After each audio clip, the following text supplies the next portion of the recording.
So, ang dami nagtatanong sa akin kung na-ACL sila, MCL, or ACL, MCL meniscus injury, kung dapat magpa-surgery.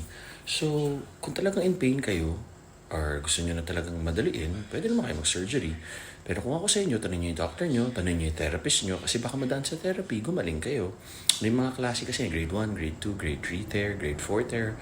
Meron pa nga yung iba talagang full tear, pero therapy lang ng ilang buwan, mas malakas pa sila.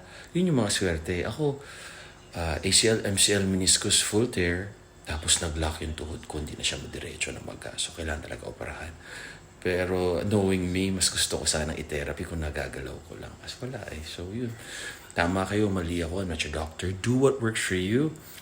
Stay safe, happy and healthy, at ingat tayo. Minsan na-aksidente kahit gaano tayo kabait, kaingat. Accident nga, hindi natin sinasadya, di ba? Let's not judge other people. Hindi natin alam pinagdadaanan nila. Spread positive